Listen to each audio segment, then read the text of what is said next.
આપ સર્વોને હેતપૂર્વક જય શ્રી સ્વામિનારાયણ। આજની સત્સંગ કથા વાર્તા નિજ મંદિર સાવરકુંડલા પવિત્ર ચાતુર્માસ વિશેષ। આજની સત્સંગ કથા વાર્તામાં આપણે શ્રીમદ સત્સંગી જીવનની કથા સાંભળશું। પ્રકરણ 5 અધ્યાય 50। સુવ્રત મુનિ કહે છે કે, હે રાજન, ભગવાન શ્રી હરિ દુર્ગપુરમાં મંદિર નિર્માણ કરાવતા થકા પ્રતિદિન ધર્મ સંબંધી વાર્તા કરીને પોતાના ભક્તજનોને આનંદ પમાડતા થકા સુખપૂર્વક નિવાસ કરીને રહ્યા। તે સમયે એક દિવસ બ્રહ્મચારીઓમાં અગ્રગણ્ય એવા મુકુંદાનંદ બ્રહ્મચારી બે હાથ જોડીને આદરપૂર્વક શ્રી હરિને નમસ્કાર કરી વિનયપૂર્વક પૂછવા લાગ્યા કે, હે સ્વામી, તમારા આશ્રિત સર્વે નૈષ્ઠિક બ્રહ્મચારીઓ એવા અમારે પાલન કરવા યોગ્ય સમગ્ર ધર્મો હું તમારી પાસેથી સાંભળવા ઈચ્છું છું, તો કૃપા કરીને મને સંભળાવો। હે રાજન, આ પ્રમાણે નૈષ્ઠિક વર્ણીએ પૂછ્યું।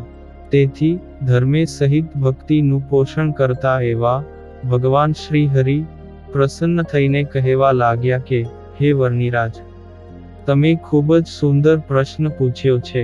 તેથી નૈષ્ઠિક બ્રહ્મચારીઓના સમસ્ત ધર્મો અમે તમને કહીએ છીએ। તેમાં પ્રથમ નૈષ્ઠિક બ્રહ્મચર્ય વ્રતના અધિકારી અને તેમના વેદો તમને કહું છું।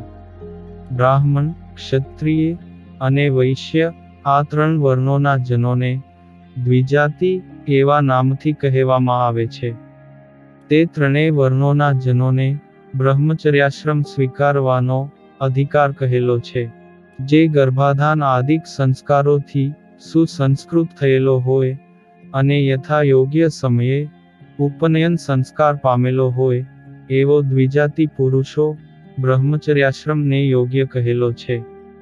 બુદ્ધિ રહિત દ્વિજાતિ માટે સાવિત્ર નામનું 3 દિવસ પાળવાનું બ્રહ્મચર્ય વ્રત કહેલ છે।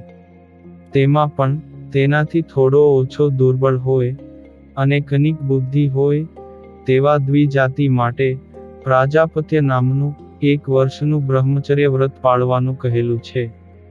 તેનાથી થોડી વધુ બુદ્ધિવાળો હોય છતાં વૈરાગ્યની મંદતા હોય અને ગૃહસ્થાશ્રમ કરવાની ઈચ્છા વર્તતી હોય એવા દ્વિજાતિ માટે 12 વર્ષનો બ્રહ્મ નામનું બ્રહ્મચર્ય કહેલું છે।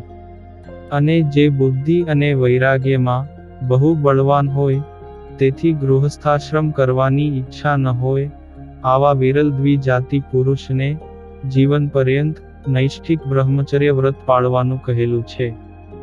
4 પ્રકારના બ્રહ્મચારીઓમાં નૈષ્ઠિક બ્રહ્મચારી એ પોતાના શ્રેયને અર્થે તત્કાળ સદ્ગુરુનો આશ્રય કરવો, અને તે નૈષ્ઠિક બ્રહ્મચારીએ ભગવાનનો મહિમા સમજવા માટે ગુરુ પાસે વેદાભ્યાસ કરવો। નૈષ્ઠિક બ્રહ્મચારીએ ગુરુ પાસે અંગે સહિત અને અર્થે સહિત પોતાની શક્તિ અનુસારે વેદાભ્યાસ કરી પોતાની ધન સંપત્તિ અનુસારે સુવર્ણ આદિકની દક્ષિણા અર્પણ કરવી। આવા નૈષ્ઠિક બ્રહ્મચારીએ તીવ્ર વૈરાગ્યવાન હોવાથી ઉદ્ધવ સંપ્રદાયને વિશે નૈષ્ઠિક બ્રહ્મચર્ય વ્રતની દીક્ષા ગ્રહણ કરવી। આવા નૈષ્ઠિક બ્રહ્મચારીના ધર્મો હું તમને કહું છું।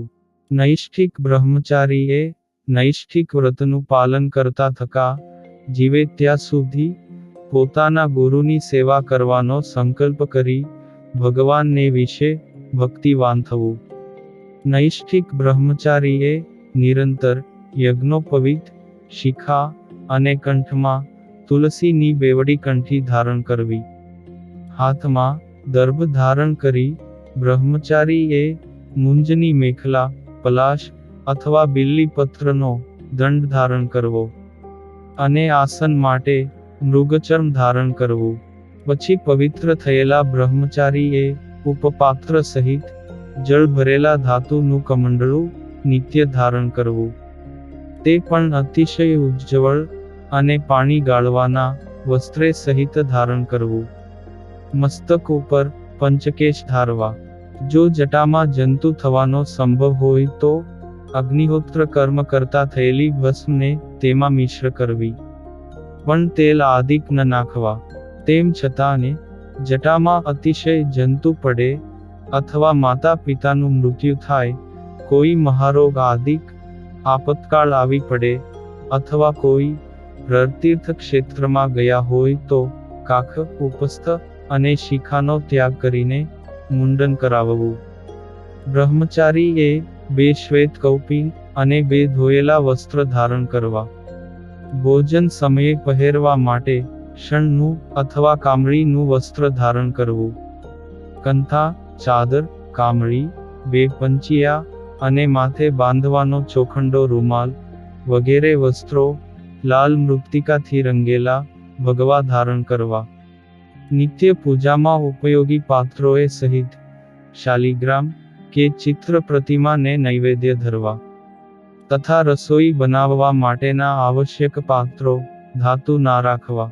બ્રહ્મચારીએ ધર્મજ્ઞાન આદિકની પુષ્ટિને અર્થે સત્શાસ્ત્રનું પુસ્તક રાખવું. તે શાસ્ત્ર પણ જેટલા પોતાના ઉપયોગી હોય તેટલા જ રાખવા. આસન માટે કામળીનો ટુકડો રાખવો. માળાએ સહિત ગૌમુખી, તિલક માટે ગોપીચંદન અને પગની રક્ષાને માટે પાદુકા રાખવી. જે બ્રહ્મચારી ઉપરોક્ત કૌપીન આદિક પદાર્થો રાખવાના કહ્યા તેનાથી અધિક જેટલા દિવસ રાખે તેટલા દિવસ પોતાની શુદ્ધિને અર્થે ઉપવાસ કરવા.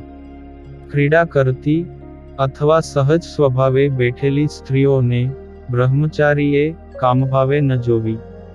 સ્ત્રી સંબંધી વાર્તા અને અસત્શાસ્ત્રમાં વર્ણવેલી કથા ન સાંભળવી કે ન કહેવી. બ્રહ્મચારીએ સ્ત્રીઓ સાથે ક્રીડા કે વિનોદ ન કરવો. સ્ત્રીઓ સાથે પુરુષ દ્વારા ગુપ્ત વાતો ન કહેવડાવવી. મનથી પણ સ્ત્રીઓ સંબંધી સંકલ્પ ન કરવા. સ્ત્રીઓના અંગનો ક્યારેય સ્પર્શ ન કરવો. સ્ત્રીઓએ ધારણ કરેલા વસ્ત્રોનો પણ સ્પર્શ ન કરવો. ધોઈને સૂકવેલા ભીના કે નવા વસ્ત્રો હોય તેનો સ્પર્શ થઈ જાય તો દોષ નહીં. દેવતાની પ્રતિમા સિવાયની કાષ્ઠ, ધાતુ, વસ્ત્ર, મૃત્તિકા આદિકથી બનાવેલી સ્ત્રીઓની પ્રતિમા તેમજ ચિત્ર પ્રતિમાનો સ્પર્શ ન કરવો. બ્રહ્મચારીએ સ્ત્રીઓ માત્રના ગુહ્ય અંગને જાણી જોઈને દૂરથી પણ ન જોવું. નિર્વસ્ત્ર કન્યાને પણ ન જોવી. આવી રીતે નૈષ્ઠિક બ્રહ્મચારીએ રાખવા યોગ્ય પદાર્થો તથા સ્ત્રી પ્રસંગના ત્યાગનું નિરૂપણ કર્યું. અને હવે પછીની કથા વાર્તા આપણે આગળના ભાગમાં સાંભળશું. અત્યારે આપ સર્વોને ભાવથી જય શ્રી સ્વામિનારાયણ.